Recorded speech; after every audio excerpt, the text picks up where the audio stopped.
Le journal Odette Pira. Mesdames, Messieurs, bonjour. Au sommaire, les stagiaires retiennent ce dimanche 10 novembre l'attention de la communauté internationale. Le but de cette journée est de faire cesser les abus de certaines entreprises dans l'utilisation des stagiaires. Découvrons ce dimanche l'importance des stagiaires dans nos entreprises et services. Il regorge de nombreux bienfaits pour notre santé au quotidien. Le rire, eh bien, les médecins conseillent de rire 10 à 15 minutes par jour. Vous allez l'entendre dans cette édition. En RD Congo, le projet de révision de la Constitution fait polémique. Plusieurs personnalités ont lancé une coalition pour un sursaut national.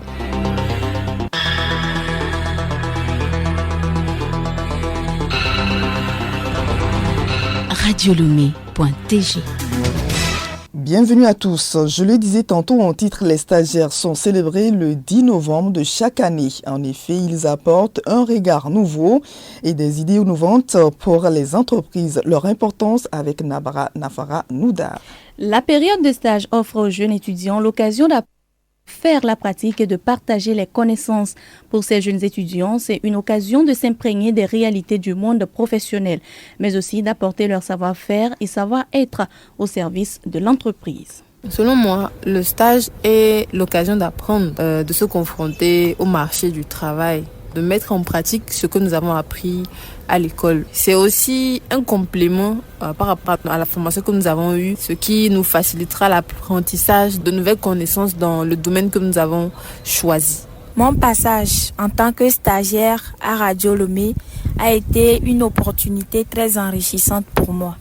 Parce que grâce à ce stage, j'ai appris à mettre en pratique ce que j'ai appris à l'école.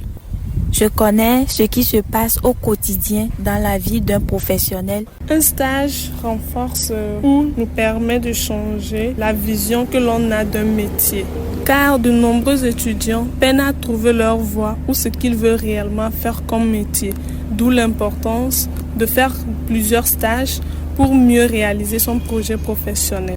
Les stages permettent de comprendre le fonctionnement d'une entreprise ou d'un service. Eric Cloutier, chef personnel de Radio Lomé.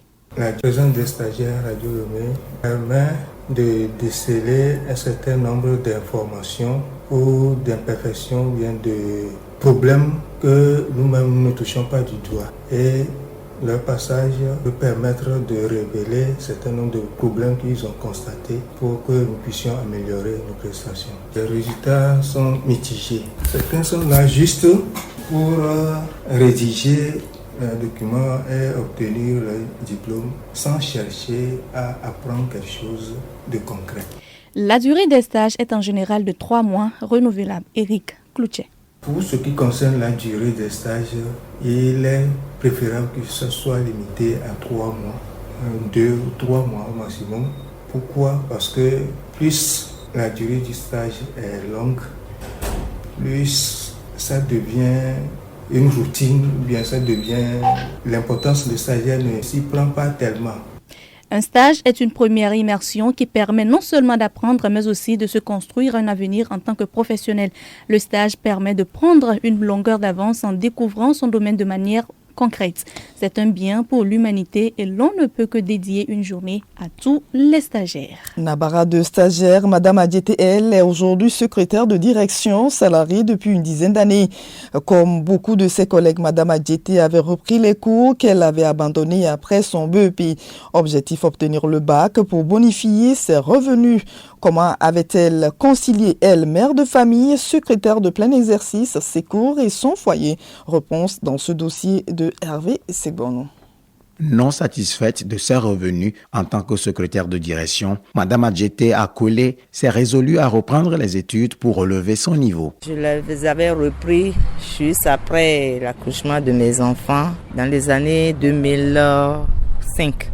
Après le BEPC, on a fait 4 ans pour avoir le BEP, ce qui équivaut plus à un bac, mais on ne nous classait pas comme des bacheliers et le salaire était vraiment maigre. Je me suis dit qu'il fallait continuer pour avoir au moins le bac et monter en niveau. L'envie de compter le bac parmi ses diplômes a été le moteur principal. L'aîné préparait en ce moment le BEPC. À leur école, il faisait l'allemand. Et parfois, quand j'ai des cours d'allemand, je voyais ça avec mon fils et puis il m'aidait à le faire. Ce qui m'a facilité à avoir une note pour au moins passer l'oral. J'étais admissible. Tout comme Mme Adjeté, il y a plusieurs agents dans l'administration désireux de reprendre les études, mais pas toujours motivés. Le cas de Mme Adjeté peut servir d'exemple et de modèle. Et le salaire de ton mari pour survivre, c'est un peu difficile. Donc, il faut que nos sœurs se battent. Il n'y a pas d'âge pour apprendre. Avec la volonté, on peut beaucoup faire. Parce que moi-même, là, je voulais continuer plus. C'est mes enfants qui m'ont dit, oh maman, toi aussi. Et l'avenir est pour nous. Nous allons continuer. Et toi, tu vas rester pour nous voir à la maison et puis c'est tout. Sinon, l'école, c'est bon. Ça paie. Et pour booster leurs revenus, les commerçantes, elles, vont être davantage sensibilisées sur l'utilisation du téléphone portable dans leurs transactions. Et c'est à travers le projet Nanatech, initié par le gouvernement. En effet, avec la digitalisation, le commerce en ligne prend de l'ampleur et les consommateurs se tournent de plus en plus vers leur smartphone pour passer leurs commandes.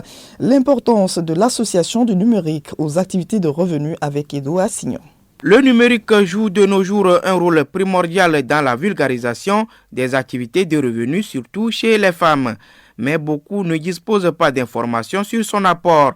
Nanatech, conscient du phénomène, s'est donné cette responsabilité de sensibiliser les femmes à travers le pays afin de les faire découvrir le rôle important du numérique dans l'entrepreneuriat.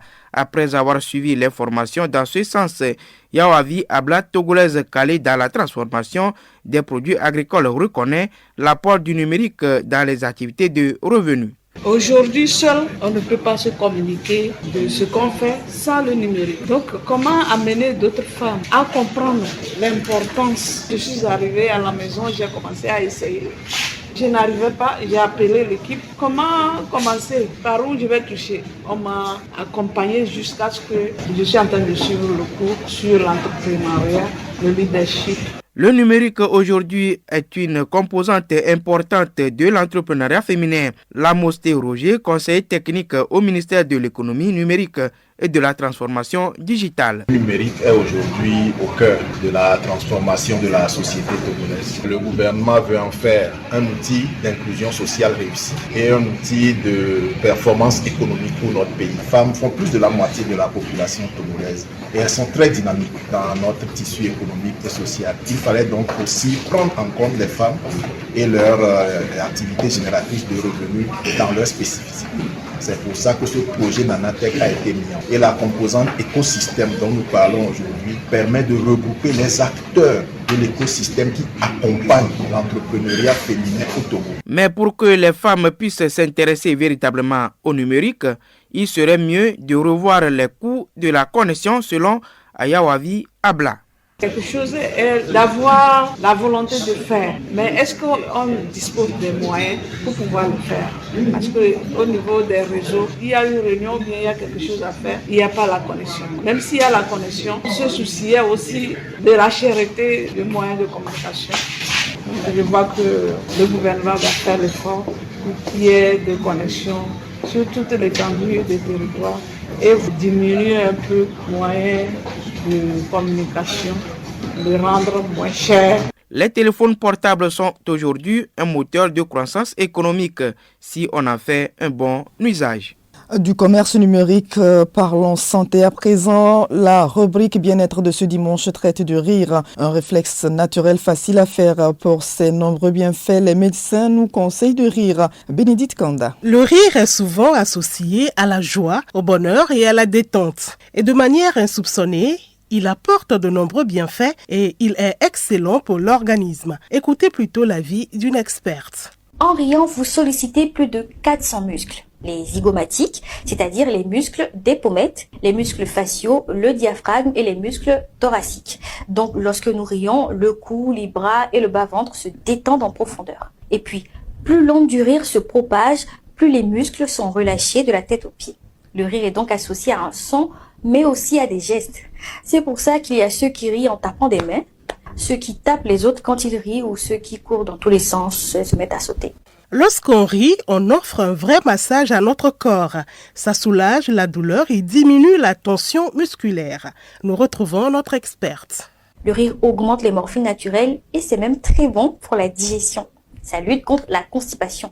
Non, ce n'est pas une blague, le rire est vraiment bon pour le transit intestinal. Le rire va aussi oxygéner votre organisme. Donc c'est excellent quand on a des problèmes d'hypertension artérielle, par exemple. Le rire améliore la mémorisation. Rire en classe permet de réduire le stress, l'anxiété et mobilise l'attention. Donc si vous êtes professeur et que vous donnez des cours par exemple, faire des blagues ou des activités drôles de temps en temps peut aider vos étudiants à mieux assimiler.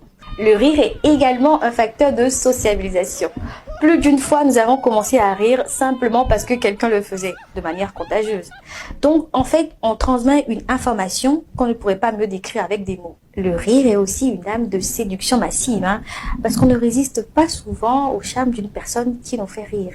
Voilà qui est dit, il ne nous reste plus qu'à trouver des occasions de rire et surtout de le faire souvent.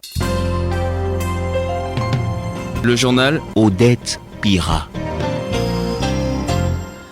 À l'étranger, en Côte d'Ivoire, le FMI a tenu son congrès sur fond de dissensions internes. Sans surprise, Pascal Affinguessan a été reconduit à la tête du parti, mais aussi pour porter les couleurs du parti à la présidentielle d'octobre 2025. Au Rwanda, un débat parlementaire est en cours pour faire passer l'accès à la contraception de 18 à 15 ans. Principal objectif de ce projet de loi, limiter les grossesses précoces dans le pays, alors que plus de 8000 adolescents sont tombés enceintes depuis le début de l'année 2024. Le sujet divise encore la société rwandaise. En RD Congo, plusieurs personnalités issues du monde politique et de la société civile ont lancé une coalition pour le sursaut national afin de protéger la Constitution de 2006. L'initiative vise à empêcher le président Félix Tshisekedi de la modifier. Pour eux, toute révision de la loi fondamentale actuelle serait considérée comme un acte de haute trahison envers la nation. L'ancien Premier ministre kenyan Raila Odinga a lancé officiellement sa campagne électorale pour devenir président de la Commission de l'Union africaine. Les États membres vont élire le successeur de Moussa Faki Mahamat lors du sommet de l'institution en février 2025. Le candidat a présenté sa vision et son programme aux médias à Addis Abeba en Éthiopie. Nabara Nafara Noudar. Dans un discours, Raila Odinga a abordé pêle-mêle les thèmes porteurs du programme qu'il appliquera s'il est élu. Il s'agit notamment de la priorité au développement économique, au commerce intra-africain et à la lutte contre le réchauffement climatique, avec un accent porté sur les différents projets d'infrastructure de transport continental. Celui qui se présente comme le champion du panafricanisme veut aussi renforcer les standards obligatoires pour les États membres. Le défi pour l'heure est d'arriver à convaincre les 54 autres États membres que l'énergie est toujours là à 80 ans pour assurer un mandat de 4 ans à ce poste renouvelable une fois. Dans cette course électorale, Raila Odinga a 3 rivaux. Le Djiboutien Mahamadou Ali Youssouf, le Mauricien Anil Gayen et le Malgache Richard Randria Mandrato. Merci Nabara. Dernier élément de cette édition. Au Soudan, les habitants espèrent la fin de la guerre avec l'implication de Washington. En effet, Donald Trump, président élu des États-Unis, a promis au cours de sa campagne de mettre fin aux guerres. La population s'accroche à cette promesse et espère que la guerre qui déchire le pays depuis avril 2023 sera à l'agenda de la prochaine administration américaine.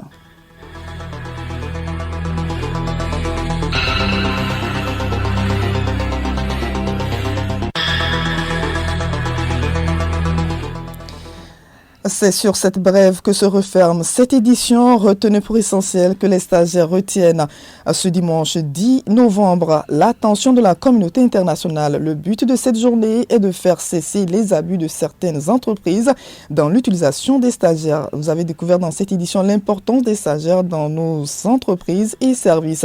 Et puis il regorge de nombreux bienfaits pour notre santé au quotidien. Le rire, eh bien les médecins conseillent de rire 10 à 15 minutes par jour.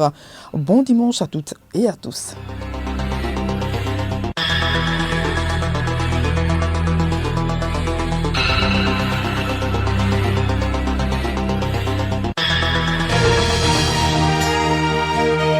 Radio Lomé, boîte postale 434, email radiolomé@radiolomé.tg. radiolomé.tg